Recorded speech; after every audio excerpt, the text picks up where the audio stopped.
할렐루야. 우리 지지난 당회죠. 6월 당회에서 소중한 결정이 내려졌어요. 어떤 결정이냐면 7월 달, 8월 달에는 목사님 가운 입지 말고 오늘 보니까 34도예요. 7월 달부터 가운 입지 않고 이렇게 등단해서 말씀 전하기로 했는데 7월 첫째 주가 성찬주일이지 않았습니까? 성찬은 가운 입기로 했거든요. 그러다 보니까 성찬 세례는 가운을 입고 했고, 오늘은 가운을 온 세대 연합 예배처럼 이렇게 좀 여러분들 보시기에도 시원하신가요? 네, 저도 시원합니다. 진정한 권위는 말씀에서부터 나오는 줄로 믿습니다. 네, 가운에서가 아니라 하나님의 말씀을 정말 권세 있게, 권위 있게 또 삶으로 잘 전할 수 있도록 위하여서 기도해 주셨으면 좋겠습니다. 오늘은 고통 중에 여호와께 부르짖었더니 라고 하는 제아의 말씀을 나눌까 합니다.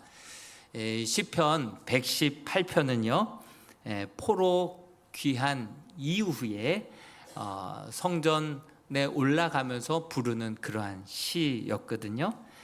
초막절기나 또 성전에 올라가면서 불렀던 시가 바로 113편에서 118편에 성전에 오르면서 부르는 시, 할렐루야 시입니다. 실질적으로 어디에서 이렇게 사용되었었냐면 에스라 3장에 실질적으로 이 시편이 어떻게 노래되었는지 나와 있습니다. 먼저 시편 118편 1절에 이 말씀이 여호와께 감사하라 그는 선하시며 그의 인자하심이 영원하미로다 이렇게 화답하며 부르는 이 시가 이 찬양이 어디에 실질적으로 나왔냐면 에스라서 3장 10절에서 11절 말씀을 읽어보다 보면 여기에 딱 나옵니다. 붉은 글씨로 같이 한번 10절에서 11절 말씀을 읽어보겠습니다. 시작. 건축자가 여호와의 성전의 기초를 놓을 때에 제사장들은 예복을 입고 나팔을 들고 아삽 자손 레위 사람들은 제금을 들고 서서 이스라엘 왕 다윗의 규례대로 여호와를 찬송하되 찬양으로 화답하며 여호와께 감사하여 이르되 주는 지극히 선하심으로 그의 인자하심이 이스라엘에게 영원하시도다 하니 모든 백성이 여호와의 성전 기초와 노임을 보고 여호와를 찬송하며 큰 소리로 즐거이 부르며. 여러분 1차 포로 귀환을 출애굽이라고 하죠. 이스라엘 백성들에게는요 2차 바벨론에서 포로로 귀환한 것을 2차 출애굽이라고도 할 정도로 큰 사건이었죠. 이렇게 출애굽하듯이 에스라 3장에 보면 스룹바벨을 앞에 앞장 세워서 첫 번째로 포로 귀환을 합니다. 바벨론에서 70년 형을 다 살고 그리고 이제 예루살렘으로 포로 귀환을 하게 됩니다. 그리고 성전의 터를 먼저 닦아요. 성전도 허락해 줬기 때문에 성전을 짓기 위해서 성전의 터를 딱 닦고 그 터 위에서 제사장들과 레위인이 나팔을 불고 제금을 타면서 선창을 하고 그리고 이스라엘 백성들이 이 시편 118편을 함께 화답하면서 이렇게 고백하면서 나아가는 거죠. 여호와께 감사하라 그는 선하시며 그의 인자하심이 영원하다. 이런 이제 찬양을 온 이스라엘 백성들이 함께 화답하면서 하나님 앞에 예배로 나아가는 모습이 에스라 3장에 딱 기록되어 있습니다. 여러분 한번 생각해 보십시오. 이스라엘 백성들이 이렇게 70년 만에 고국으로 돌아와서 성전의 터를 딱 닦고 그 위에 함께 모여서 초막절을 지키면서 하나님 앞에 예배를 올려드릴 때 자유롭게 마음껏 목소리 높여 정말 이 자유를 가지고 하나님 앞에 찬양하게 될 때 그들의 심정은 어떠했겠을까요? 가슴 벅차오르지 않았을까요? 가슴 막 뜨거워 정말 눈물로 찬양하지 않았겠습니까? 사실 우리나라 최근에도 보면 뭐 선거에도 그리고 또 경찰 그런 뭐 수사에도 또 축구에도 막 이런 부정들이 막 들어가고 사람들이 분노하고 서럽고 하지만, 그러나 나라 잃어버린 거에 비하면 애교예요. 애교. 나라 잃어버려 보십시오. 억울함을 어디 가서 호소할 수도 없어요. 예? 어디 가서 원망할 수도 없고 호소할 수도 없고 탓할 수도 없고, 정말 그대로 불이익을 다 당할 수밖에 없고 부정한 일을 당할 수밖에 없는 게 나라 잃어버린 서러움 아닙니까? 그래서 그들이 그곳에서 정말 철저하게 회개하죠. 우리가 왜 그랬을까? 왜 하나님을 사실 우상 숭배하듯이 섬기고 하나님의 말씀을 떠나고 예배를 떠나고 왜 신앙을 떠났을까? 철저하게 회개하고 돌이키는 시간, 정말 마음을 찢으며 하나님 앞에 회개하는 시간을 가졌을 겁니다. 그러나 그럼에도 불구하고 회복될 기미는 보이지 않았어요. 독립될 기미가 보이지 않았어요. 나라를 다시금 되찾고 일으켜 세울 기미는 하나도 보이지 않았어요. 그런데 하나님이 약속하신 70년은 차가고 있는 거예요. 예레미야가 예언한 대로 70년 만에 다시금 돌아오겠다고 했는데, 돌아갈 기미는, 힘은, 스스로 독립할 힘은 전혀 없는 거예요. 그런데 하나님께서 약속하신 약속을 신실하게 지키시는 분이 우리 하나님이신 줄로 믿습니다. 바벨론 제국이 끝나고 바사, 페르시아 제국이 시작되었을 때 고레스의 마음을 하나님이 감동을 시켜주신 거예요. 어떤 제국이든지 처음 초대 황제는 어때요? 왕권을 강화시키기 위하여서 폭군이 될 수밖에 없어요. 중앙 집권적인 왕권을 강화하기 위해서 강하게 통치할 수밖에 없어요. 그런데 고레스의 마음을 하나님께서 움직여 주시사 그 이스라엘에게 너희 고국에 돌아가서 너희가 믿었던 그 신도 숭배하고 그리고 성전도 지어라. 오히려 재료까지도 줘서 호의까지도 해줘서 이렇게 돌려보내는 거예요. 돌아와서 그곳에서 예배 드릴 때에는 벌써 70년 전에도 예배 드렸던 어르신들도 있을 거 아니에요?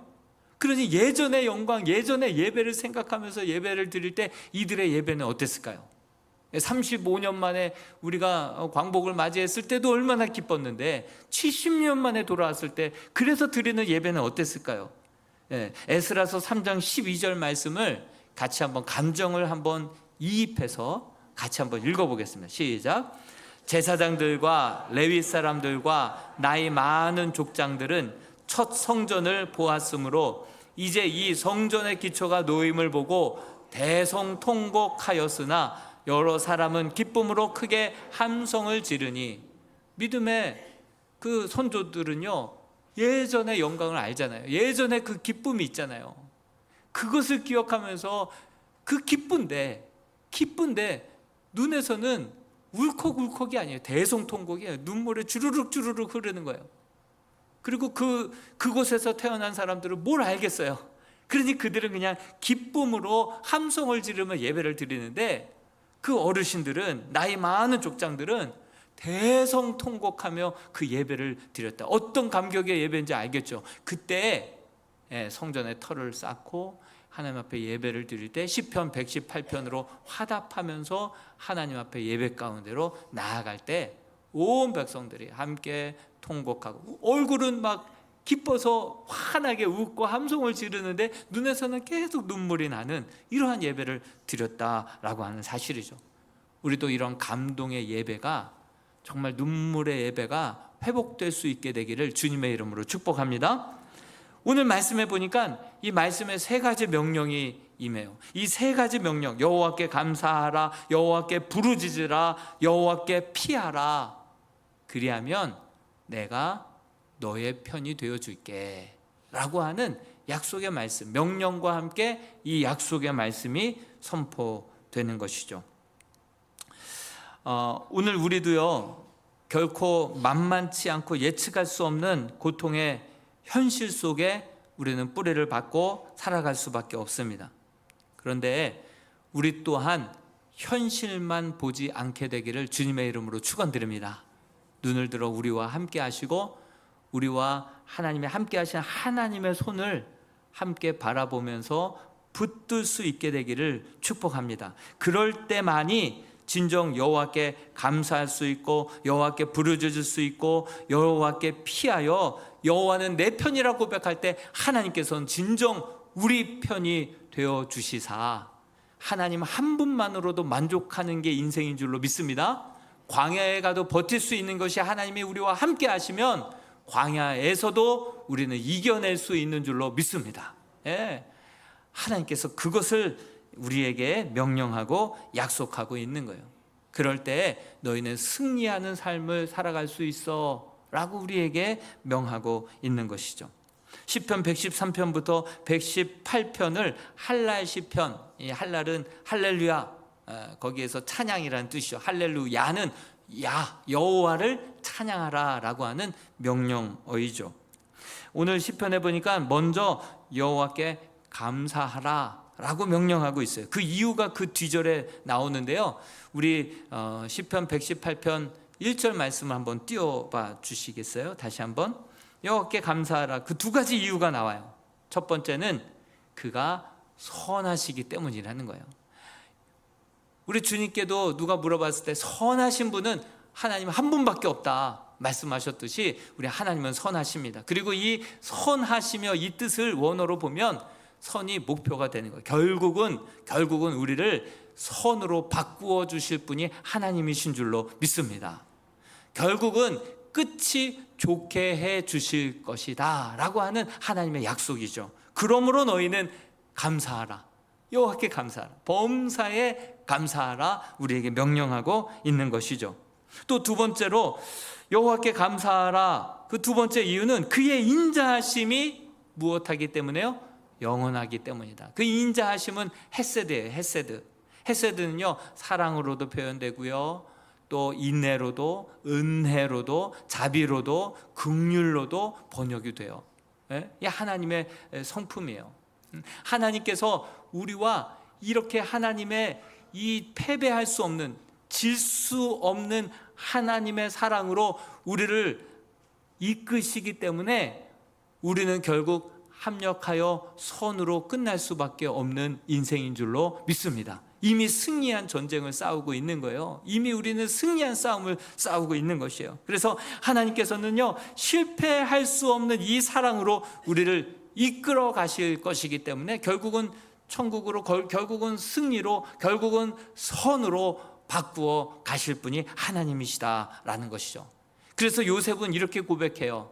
당신들은 나를 해하려고 하였으나 하나님께서 그것을 악을 선으로 바꾸사 오늘에 이르게 하셨다라고 고백을 하는 거예요. 사도 바울은요, 그의 뜻대로 모든 것을 합력하여 무엇으로 바꾸신다고요? 선으로 바꾸시는 분이 우리 하나님이시다, 이렇게 고백하는 거예요. 다윗은 뭐라고 고백합니까? 여호와는 나의 목자이시기 때문에 내게 부족함이 없을 것이다 라고 고백하면서 여호와의 이 선하심과 인자하심이 반드시 나를 따르리니 결국에는 나를 하나님의 거처로 영원히 살게 할 것이다, 선으로 바꾸실 것이다, 천국으로 이끄실 것이다 라고 하는 그 믿음의 고백이 이 고백 안에 다 담겨져 있다라고 하는 사실이죠.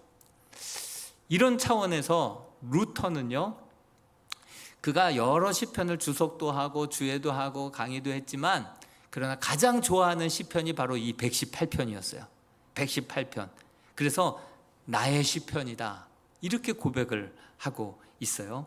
아마도 그는 황제도 왕도 교황도 여러 많은 사람들이 주변에 있다 하더라도 정말 자기를 도울 힘이, 도울 자가 없었어요. 그러나 여호와 하나님께서 나의 도움이시라, 여호와 하나님이 내 편이다, 이 믿음 하나 가지고 정말 두려워하지 않고 낙심하지 않고 절망하지 않고, 또 두려운 상황이죠. 그러나 그 상황보다도 하나님을 더 두려워한 채 이 종교개혁의 사명을 완수한 자가 바로 루터이기 때문에 루터가 가장 좋아하는 하나님은 내 편이시라, 그렇게 하나님이 내 편 되어 주셨기 때문에 그가 이 종교개혁의 그 모든 과업을 그 어렵고 힘든 죽을 수밖에 없는 상황 속에서도 이루게 된 것, 이것은 하나님께서 함께 하셨고 그에게 맡겨주신 사명이었기 때문에 잘 감당케 된 줄로 믿습니다.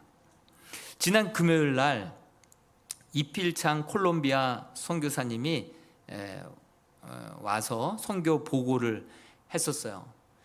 그는 콜롬비아의 푸사 신학교라고 해발 1900m에 있는 신학교의 선지 동산이에요. 우리나라 지리산이 몇 미터인지 아세요? 1917m. 한국의 근원 여기서 발원되다 천왕봉 딱 돼 있잖아요.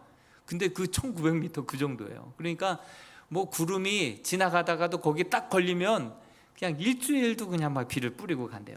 그러니까 그 해발 고도도 높죠, 습하죠. 그러니까 막 만성 두통, 소화 불량, 일주일에 타이레놀을 3개를 먹어야지만 버틸 수 있는 곳이래요. 처음에 도착했을 때가 저녁 8시였는데 아침 동틀 때까지 아내와 아이들과 한마디도 못했대요. 말이 안 나오더래요. 신학교였는데 한동안 몇 년간 또 끊겼던, 이제 더 이상 문 닫았던 그런 신학교에 선교사님이 간곡히 부탁해서 찾아갔는데 귀국 산장이 따로 없었던 거죠. 그래서 한 해만 버티자, 3년 되니까 이제 한 턴만 버티자, 그러면서 13년을 버티고 다음 주 수요일 날 또 다시 들어가는 거예요. 그런데 후원해줬던 교회가 후원이 끊어진 거예요. 몇 년 안 돼서. 그러니 여러분, 선교사들은요, 후원이 끊기면요, 그러면은 줄 떨어진 연이에요. 아무것도 못해요. 더군다나 초반에. 그러다 보니 아이 둘과 사모는 집으로 귀국하고 혼자 그 산장에 남아서 하나님의 뜻이 어디에 있습니까? 좀 보여달라고. 길이 보이지 않습니다. 답이 보이지 않습니다. 그런데 한 달에 한 번씩 연락 오는 아내에게 큰일 났다고 전화가 오는 거예요. 무슨 일인가 봤더니 여기저기서 개미 후원자들이, 목사님들이, 교회에서 성도들이 후원해 준다고 계속해서 그 한 달, 2달 사이에 계속해서 후원금이 막 들어오는 거예요. 어떤 분은 그 후원금을 보내기 위해서 새벽 5시에 일어나서 알바를 하고 그 알바 비용을 또 보낸다는 거예요. 그런 피 같은 돈을 통하여서 사모님의 믿음이 회복된 거예요. 그리고 선교사님이 기도하다, 환경 보지 말고 사람 의지하지 말고 나를 봐. 그 믿음이 온전히 회복되자 사모님도 애 데리고 다시 오신 거예요. 다시 돌아온 거예요. 그리고 선교 사역이 다시금 힘차게 하나님 한 분 바라보면, 여러분, 우리는 환경 바라보면 절망할 수밖에 없고 고통스러울 수밖에 없고 두려울 수밖에 없지만 눈을 들어 하나님을 바라보고 하나님의 뜻을 바라보게 되고 나에게 맡겨주신 사명을 바라보고 여호와 하나님이 나와 함께 하시고 나를 위하시면 내가 무엇을 두려워하리요? 이렇게 능히 사명 감당하게 되는 놀라운 역사가 있게 될 줄로 믿습니다. 우리 이람교회에서 1년 동안 열심히 사역을 하고 봉사를 하고, 그래서 이제 500만 원의 수익금이 나왔어요. 그래서 목사님, 이 귀한 수익금인데 정말 합당한, 꼭 필요한 곳에 좀 보내줬으면 좋겠어요. 보람도 되게. 자꾸 찾았어요. 선뜻 500만 원 얘기는 안 하고 선교사님들이 요청해 오신 분들에게 그 액수를 만나 한번 확인을 해봤죠. 그래서 36년 된 매트릭스가 아직도 냄새, 이불 그대로 나오고 교체도 되지 않은 채 그대로 있는 거예요. 선교사님들이 와서 거기서 묵고 선지동산에서 공부를 해야 되는데, 그래서 그 매트릭스를 좀 교체하기를 원한다 기도 제목이 올라왔길래 비용을 물어봤어요. 370만 원에 카바에 이불에 베개까지 하면 500 정도 된다라는 거예요. 가격을 물어보지도 않았는데 딱 그 정도 된다는 거예요.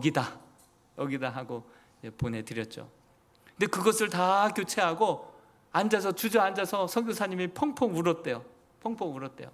콜롬비아도 돈이 있다고 선교하지 않고 돈이 있다고 막 후원하지 않는데요. 도움을 서로 주지도 받지도 않는데요.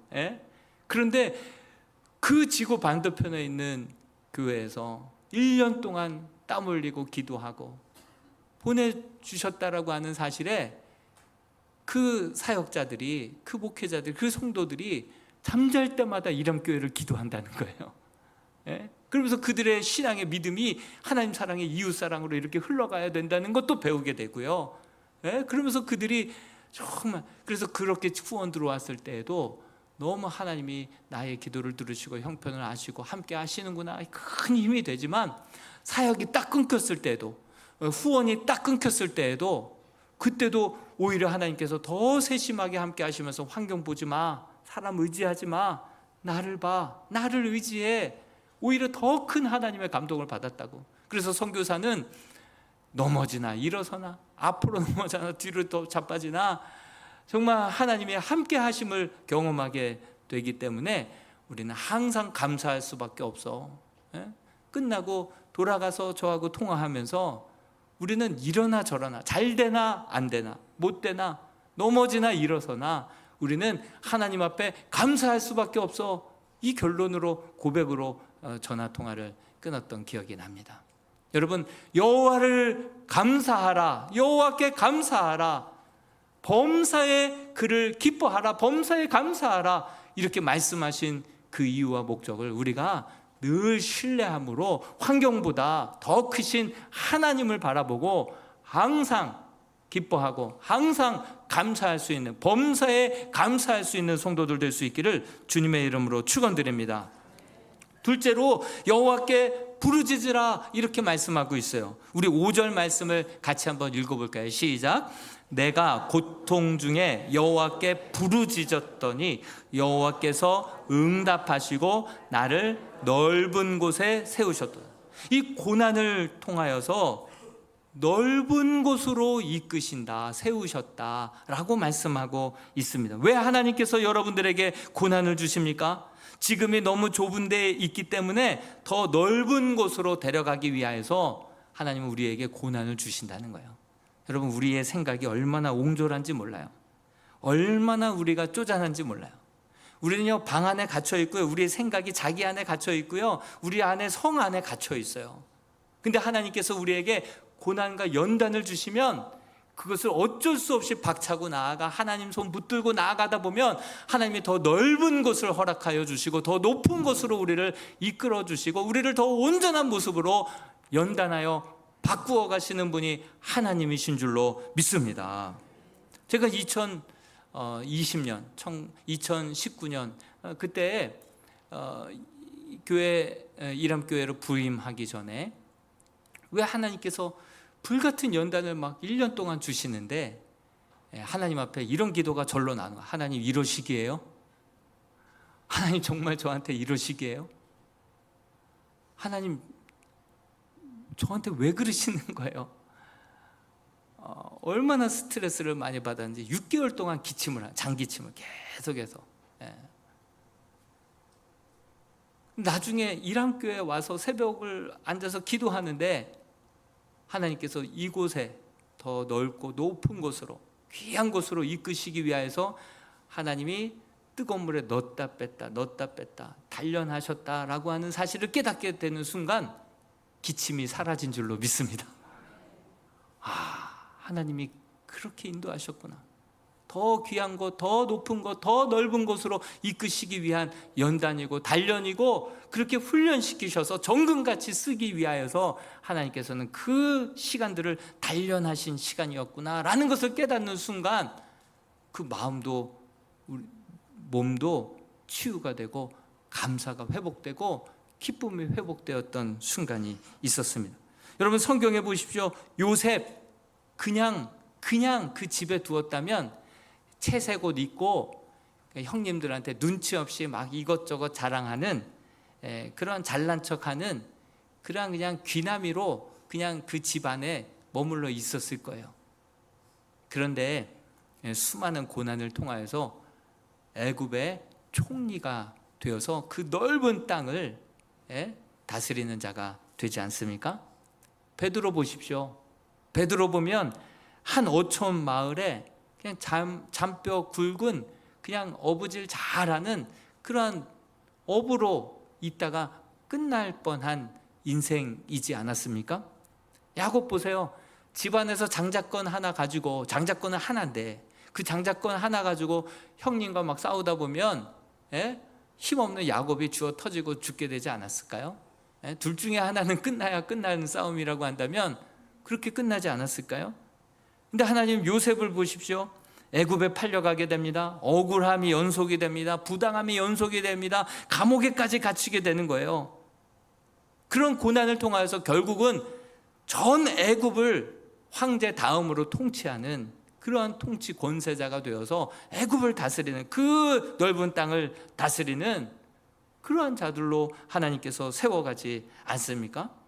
그냥 좁은 집에서, 애굽에서 이제는 왕궁에서 애굽 전역을 다스리는 자로 하나님께서 넓게 바꾸어 가신, 그 고통을 통해서, 고난을 통해서 바꾸어 가시는 하나님을 보게 됩니다.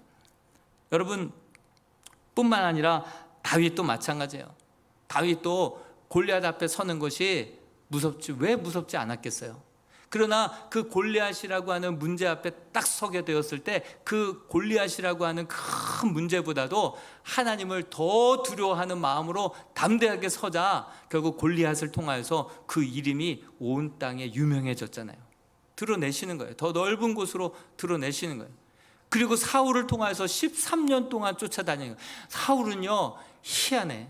사울은요, 하나님께서 은혜를 주셔서 왕을 기름 부어 세워주셨는데 그냥 그 좁은 자리만 지키니라고, 그 자리만 넘보는 다윗만 죽이려고 평생을 쫓아다니는 거예요. 그러려고 왕이 됐는지. 예? 그러나 이 다윗에게는요, 계속해서 사울이 쫓아다니면서 죽이려고 하고 죽일 수 있는 기회가 있었지만 하나님의 뜻을, 하나님의 기름 부어 세우신 왕을 내가 함부로 할 수 없다, 하나님의 뜻을 기억하며 그를 살려두었을 때, 때가 되자 하나님이 400명을, 그 아둘람 굴에 400명을 이끄는 장수가 되게 하시고 600명을 다스리게 하시고 남유다의 왕이 되게 하시고 이스라엘의 전체 통합 왕으로 하나님이 그 지경을 점점 넓혀 가신 줄로 믿습니다. 그 고난을 통하여서 그 길을 넓게 하시기 위하여서 그 고난을 주셨다라고 하는 사실이죠. 여러분, 그 고통 중에 부르짖어 하나님 손에 붙들린 바가 되면 하나님은 우리를 단련하시고 더 높은 곳으로, 더 넓은 곳으로 우리를 준비시키셔서 보내주시는 분이, 맡겨주시는 분이 하나님이신 줄로 믿습니다. 그러므로 고통 중에 여호와를 부르짖음으로 하나님의 놀라우신 승리의 손길을 경험할 수 있는 저와 여러분들이 될 수 있기를 축원드립니다. 마지막으로 고난이 올 때 하나님께 피하라 말씀하고 있어요. 하나님께 피하라. 우리 6절 말씀을 같이 한번 읽어볼까요? 시작. 여호와는 내 편이시라. 내가 두려워하지 아니하리니 하나님 내게 어찌할까. 여호와께서는 내 편이시다 말씀하시는 것은요, 이것은 어디까지나 여호와를 자기 편으로 끌어들이라 라고 하는 자기 중심적인 선언이 아니에요. 예? 여호와를 자기 편으로 끌어들여라, 그래서 여호와는 내 편이시다, 이런 고백이 아니라는 거예요.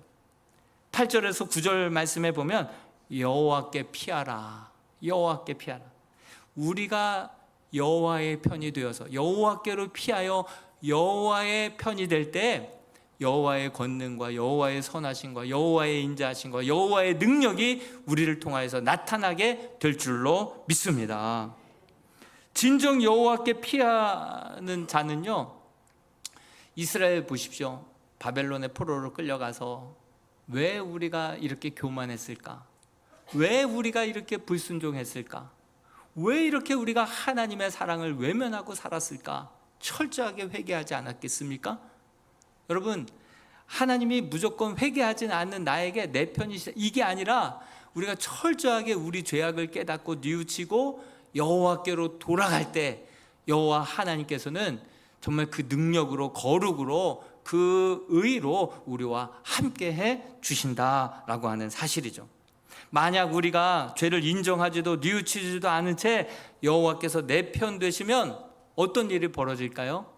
여러분, 최근에 광주 여고생을 무참히 살해했던 장윤기 사건, 우리도 지금 다 그거 보고 듣고 있지 않습니까? 아버지의 잘못된 사랑, 아버지가 형사, 고위 관직에 있는 분이라고 하잖아요. 그 아버지의 잘못된, 왜곡된 그 사랑으로 말미암아 이런 일들이 벌어지는 거예요. 여러분 17세 고3 여고생은요, 응급 구조사가 되려고 그 옷도 이제 방 안에다가 딱 걸어놓고 응급 구조사가 되어서 다른 누군가를 참 돕는 사람이 되고자 참 착한 친구였던 것 같습니다. 부모님이 너무나도 억울한 그러한 죽음을 당한 이후에 또 다시 이러한 억울한 말도 안 되는 이러한 죽음을 당하는 자가 있어서는 안 된다 해서 이름도 공개하고 그리고 사진도 공개했습니다.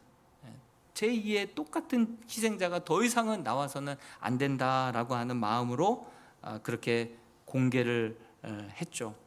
근데 그 이후에 그 친구를 살해했던 친구의 얼굴이 신상이 공개가 됐는데요. 왜 이렇게 당당하지? 왜 이렇게 뉘우치는 모습이 하나도 없지? 근데 믿는 구석이 있었던 거예요. 아버지가 다 알려주고 이건 우발범으로 그다음에 증거들을 싹싹 없애주면서 믿는 구석이 있었기 때문에 그렇게 당당하지 않았나라는 생각을 나중에 해보게 됩니다. 여러분 하나님께서 정말 우리를 사랑하세요. 헤세드로 우리를 사랑하세요. 그런데 공의가 없이 인내로만 우리를 무조건적인 내 편이다, 내가 회개하지도 않고 돌이키지도 않고 죄를 깨닫지도 못하고 하나님이 무조건 내 편이시다 라고 한다면 우리는 오히려 더 범죄자가 되고 하나님 앞에 더 망치는 인생이 될 수밖에 없습니다. 오냐 하는 사랑은요, 오히려 자녀를 망치게 만들 수 있다라고 하는 사실이죠. 우리 하나님께서는요, 당신의 이름이 땅에 떨어지더라도 바벨론의 포로로 끌려가서 그곳에서 주의 이름이 수치를 당하고 모욕을 당하는 한이 있더라도 그곳에서 철저하게 죄악을 깨닫고 회개하고 뉘우치고 아버지 품으로 다시금 돌아올 때 하나님은 그러한 자의 죄가 어떠한 죄라 할지라도 우리 하나님께서는 그 죄를 담당하시고 용서해 주시고 구원해 주시고 새롭게 해 주시는 분이 우리 하나님이신 줄로 믿습니다. 우리 하나님께서는요, 그냥 말로만 용서해 줄게 이렇게 아니에요. 예수 그리스도를 이 땅에 보내신 줄로 믿습니다. 여러분 시편 118편 22절의 말씀을 마지막으로 읽고 마치겠습니다. 시작. 건축자가 버린 돌이 집 모퉁이의 머릿돌이 되었나니. 여러분 이 버린 돌은요, 바로 예수 그리스도가 결국은 십자가에 죽으신 것을 말하는 거예요. 많은 사람들이 그 예수 그리스도를 모함하고 멸시하고 십자가에 못 박아 던져버렸고 십자가의 못을 박아 죽여버렸단 말이죠. 그럼에도 불구하고 사흘 만에 다시금 부활하사 우리 주님께서 산자와 모든 죽은 자의 구원자가 되신 줄로 믿습니다. 말로만 용서하고 말로만 위로한 것이 아니라 우리 주님의 위로는요, 말로만 하는 위로가 아니에요. 자기의 아들을 직접 내어주시고 대신 심판과 죽음을 당하게 하시고 그래서 우리에게 구체적으로 용서해 주시고 치유해 주시고 영원한 생명으로 이끌어 주시는 분이 우리 하나님의 위로요, 하나님의 용서요, 하나님의 구원인 줄로 믿습니다. 때로는요, 성도들이 너무 어려움 당하면 목사로서 할 말이 없어요. 저는요, 그냥 말로만 위로할 수밖에 없어요. 그러나 우리 하나님은요, 말로가 아니라 실제로 능력으로, 구원으로, 치유로, 역사로 진정 위로와 능력과 구원을 베풀어 주시는 분이 우리 하나님이신 줄로 믿습니다. 사람이 우리를 어떻게 하리요? 사람 의지하지 말고 환경 바라보지 말고 하나님 바라보고 하나님께 부르짖고 하나님께 피하고 하나님께 감사하며 나아갈 때 하나님이 우리의 응답이 되어주시고 승리가 되어주실 줄로 믿습니다. 그러한 승리가 저와 여러분들의 승리가 될 수 있기를 축원드립니다. 우리 기도했으면 좋겠습니다. 우리 멜로디 주학에 맞춰서 함께 기도할 때 하나님, 우리의 인생이 누군가 고해라고 얘기했죠. 내가 사는 것이 고통입니다. 하나님, 고통 가운데 있다 하더라도 고통이 그냥 한 번만 찾아오는 것이 아니라 계속해서 연달아 파도처럼 계속 다가올 때가 많지 않습니까? 하나님, 이 고통 가운데 있다 하더라도 우리 눈을 들어 환경만 바라볼 것이 아니라 주님을 바라보게 해 주옵소서. 주님과 함께 주님께서 보여주신 그